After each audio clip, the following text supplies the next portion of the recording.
दोस्तों, यदि आप एक बिजनेसमैन हैं तो फिर मैं आपसे यही कहूँगा कि आप इस पूरी वीडियो को ज़रूर ध्यान से देखिएगा, क्योंकि आज की इस वीडियो में एलआईसी की एक ऐसी बेहतरीन प्लानिंग मैं आपके लिए प्रस्तुत करने जा रहा हूं, जो कि आपके बिजनेस के लिए, आपके परिवार के लिए और आपके बच्चों के भविष्य के लिए बहुत ज़्यादा फायदेमंद साबित होगी। एक इंसान अपने जीवन में जो भी कार्य करता है वह अपने व्यवसाय से होने वाली आय के आधार पर ही करता है।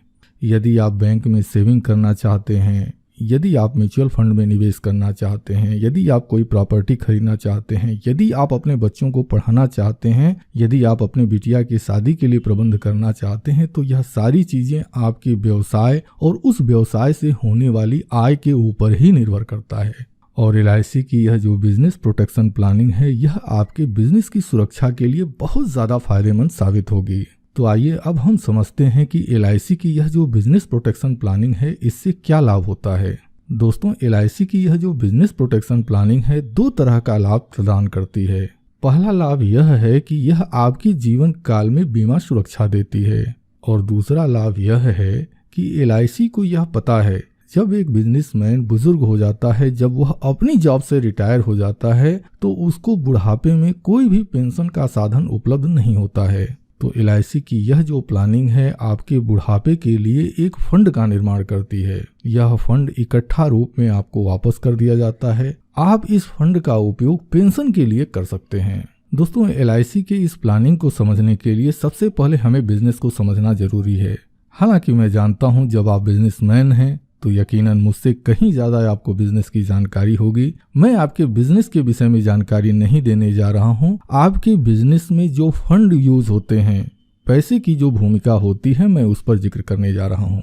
किसी भी बिजनेस को करने के लिए 3 तरह के फंड की आवश्यकता होती है। पहला फंड, यदि आप एक दुकानदार हैं तो यकीनन आप अपने दुकान में कुछ प्रोडक्ट रखते होंगे। जैसे मान लीजिए, यदि आपका एक जनरल स्टोर है तो आपकी जनरल स्टोर की दुकान में तमाम तरह के जनरल स्टोर से संबंधित प्रोडक्ट पड़े हुए होते हैं। अब यह जो भी प्रोडक्ट पड़े हुए होते हैं, यह एक फंड के रूप में होता है। जब आप इसको बेचते हैं तब इससे आपको इनकम मिलती है, आपकी कमाई होती है। दूसरा फंड आपके ग्राहकों के बीच में आपके द्वारा दिया गया उधार रुपए के रूप में होता है। मुझे यकीन है कि हर बिजनेस में कुछ न कुछ उधारी का धंधा होता ही होता है। तो यकीनन आपके पास भी कुछ ऐसे ग्राहक जरूर होंगे जो आपसे सामान खरीद कर लेकर जाते होंगे, लेकिन पैसे का भुगतान कुछ दिनों के बाद या 1 महीने के बाद जब उनको पेमेंट मिलता है तब वो करते हैं। इसके बाद आपका बिजनेस प्रभावित न हो, इसके लिए आपके गल्ले में या फिर आपके सेफ में कुछ न कुछ पैसे जरूर पड़े हुए होते हैं। यानी कि किसी भी बिजनेस को सुचारू रूप से चलाने के लिए यह 3 तरह के फंड की आवश्यकता होती है, और आपको इन तीनों ही तरह के फंड को मेंटेन करना बहुत ज़्यादा जरूरी हो जाता है। अब दोस्तों, किसी भी बिजनेस को करते समय यदि बिजनेसमैन के साथ कोई कैजुअलिटी हो जाती है, उदाहरण के तौर पर हम यह मान लेते हैं कि यदि बिजनेसमैन किसी दुर्घटना का शिकार हो जाता है, तो इसका बहुत बुरा प्रभाव आपके बिजनेस पर पड़ता है। सबसे पहला जो तात्कालिक प्रभाव कहा जाए वह यह हो सकता है, सपोज दैट मान लीजिए कोई बिजनेसमैन है, उसका एक्सीडेंट हो गया, तो उसके जो परिवार के सदस्य होंगे, उसके हित मित्र होंगे, वह उसको हॉस्पिटल में एडमिट कराते हैं। अब एडमिट कराने के दौरान ही तत्काल, देखिए, हर व्यक्ति अपने भविष्य को सुरक्षित करने के लिए कुछ पैसे बैंक में, पोस्ट ऑफिस में और दूसरी जगह पर सेव करता रहता है। लेकिन कुछ पैसे तो ऐसे होते हैं जिसको कि तत्काल कैश किया जा सकता है, कुछ पैसे ऐसे होते हैं कि जिसको तत्काल कैश नहीं किया जा सकता। जैसे में सेविंग अकाउंट, आज की डेट में तो तमाम माध्यम हैं, आप एटीएम के थ्रू, इंटरनेट बैंकिंग के थ्रू आप पैसे को तत्काल कैश कर सकते हैं। अब जब किसी परिवार का कोई सदस्य एक्सीडेंट हो गया है और उसका इलाज कराना होता है, तो परिवार के सदस्य सबसे पहले ऐसे पैसे को कैश करते हैं, ऐसे पैसे को निकालते हैं जो कि आसानी से उनके हाथ में आ जाता है, और इस पैसे का उपयोग वह जो परिवार के सदस्य हैं उस व्यक्ति के जीवन को बचाने के लिए करते हैं। यह सबसे पहला और सबसे विकट असर जो है बिजनेस के लिए पड़ता है। दूसरा जो होता है वह होता है लॉन्ग टर्म इफेक्ट। हर व्यक्ति अपनी किसी न किसी जरूरत को पूरा करने के लिए सेविंग करता है। जैसे मान लीजिए कि आपने म्यूचुअल फंड में निवेश किया है या फिर प्रॉपर्टी में आपने निवेश किया है। आप सोचते हैं कि जब हमारी बिटिया बड़ी हो जाएगी तो यह म्यूचुअल फंड या जो प्रॉपर्टी है हम इसको सेल कर देंगे और इससे जो हमको बेनिफिट होगा उसके जरिए हम अपनी बिटिया की शादी कर देंगे या फिर हम अपने बच्चे के लिए एक नया बिजनेस शुरू कर देंगे। लेकिन यदि परिवार का मुखिया उस परिवार के साथ नहीं होता और उस परिवार के सामने कोई विकट परिवेश आ जाते हैं, ऐसी कंडीशन में इस तरह के जो म्यूचुअल फंड होते हैं, प्रॉपर्टी होती है, गहने होते हैं, फिक्स डिपॉजिट होते हैं, बहुत अधिक संभावना होती है कि परिवार के जो दूसरे सदस्य हों वह इस अपनी जरूरत को पूरा करने के लिए आपकी इस सेविंग को तोड़कर उपयोग कर लेते हैं। अब यदि परिवार के सदस्य इस तरह का कार्य करते हैं तो वह अपनी तात्कालिक जरूरत को तो पूरा कर लेते हैं, लेकिन भविष्य में जो बड़ी जरूरतें हैं जिसके लिए कि आपने सेविंग किया हुआ था, सेविंग की शुरुआत की थी, उस समय उनको काफी समस्याओं का सामना करना पड़ता है। अब दोस्तों, तीसरा और सबसे महत्वपूर्ण जो असर होता है वह आपके बिजनेस पर होता है। अब देखिए, जब आप अपने बिजनेस को कर रहे होते हैं तो आपके दुकान से तमाम लोग उधार पर सामान लेकर जाते हैं, लेकिन जब उनको यह पता चलता है कि दुकानदार की डेथ हो गई है तो ऐसी कंडीशन में वह लोग विभिन्न तरह के बहाने बनाकर, जैसे में कि हमने उनसे उधार लिया ही नहीं था या हमने लिया तो था उनको पैसा दे दिया था, ऐसा कुछ बहाना बनाकर अधिकतम लोग वह जो देनदारी है उससे अपने आप को बचाने की कोशिश करते हैं। अच्छा, दूसरा बहुत बुरा असर पड़ता है और वह यह होता है कि देखिए, जब आप किसी बिजनेस को कर रहे होते हैं तो आप भी बड़े महाजन के यहाँ से जाकर आप कुछ न कुछ अपनी दुकान का सामान लेकर आते हैं और वह इस शर्त पर लेकर आते हैं कि हफ्ता दिन, महीना दिन के अंदर आप उस सामान की बिक्री कर देंगे और बिक्री करने के बाद जो पैसे आपको मिलेंगे इससे आप महाजन के कर्जे को चुका देंगे। अब देखिए, सबसे पहला तो नुकसान यह हुआ कि जो लोग आपको उधार देने वाले थे उन्होंने मना कर दिया या बहाना बना दिया। दूसरा चीज, जो महाजन है वह आपके व्यवसाय का जो भी उत्तराधिकारी होगा उस पर यह दबाव बनाएगा कि उसकी जो उधारी है या तो आपके बिजनेस का जो वारिस है वह उस पैसे को वापस करे या फिर जो सामान आपने महाजन के यहाँ से लेकर आप आए हुए थे उस सामान को वह वापस ले जाने की डिमांड करेगा। तो यह जो कंडीशन होती है किसी भी बिजनेस के लिए बहुत ही बुरी होती है।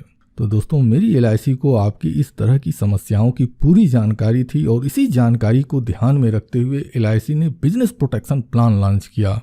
अब यह प्लान क्या कहता है, आइए हम इसको एक एग्जाम्पल से समझते हैं।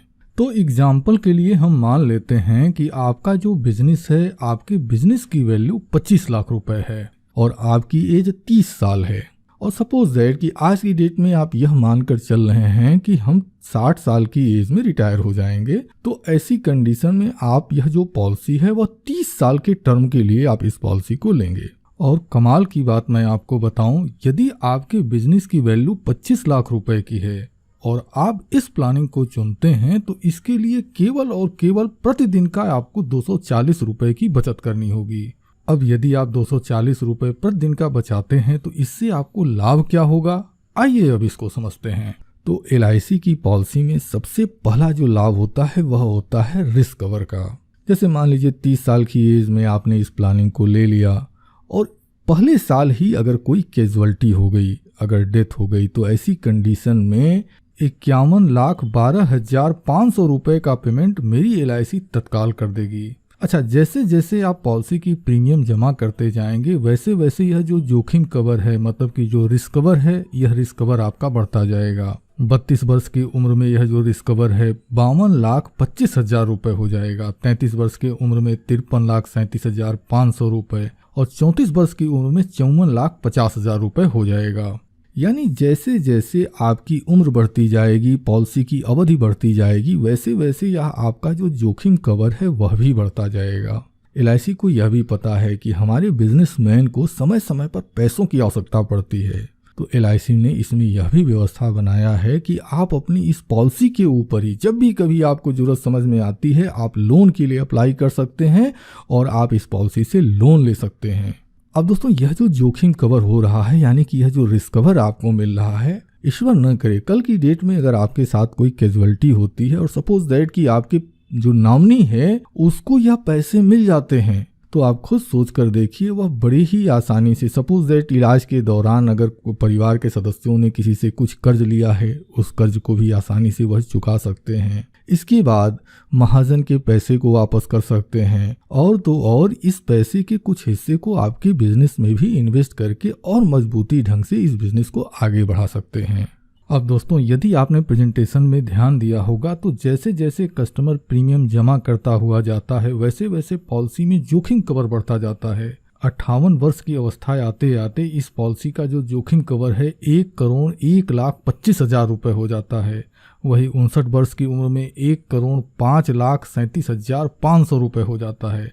और जब पॉलिसी धारक की उम्र 60 वर्ष की होती है उसके 60वें वर्ष में इस पॉलिसी से 1,11,25,000 रुपये का रिस्क कवर हो जाता है।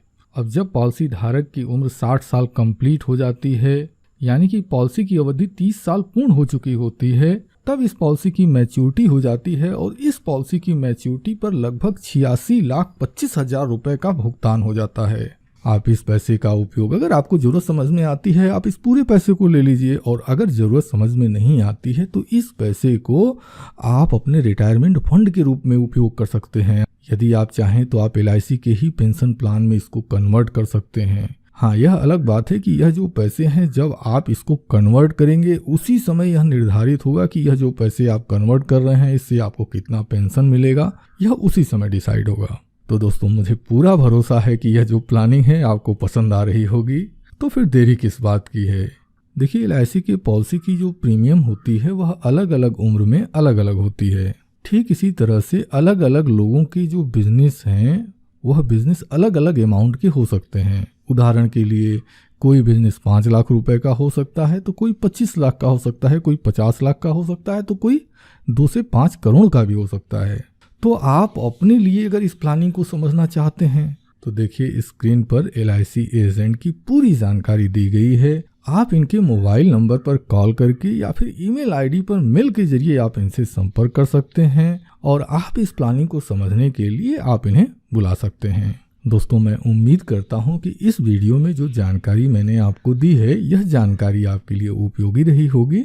तो दोस्तों, इसी शुभकामना के साथ कि आप और आपका पूरा परिवार खुशहाल हो, स्वस्थ हो और आपका आर्थिक भविष्य समृद्ध होता रहे, इसी शुभकामना के साथ मैं अपनी इस वीडियो को समाप्त करता हूं। आपने अपना कीमती समय हमें दिया है, इसके लिए मैं आपका दिल से आभारी हूं। धन्यवाद। Thank you very much.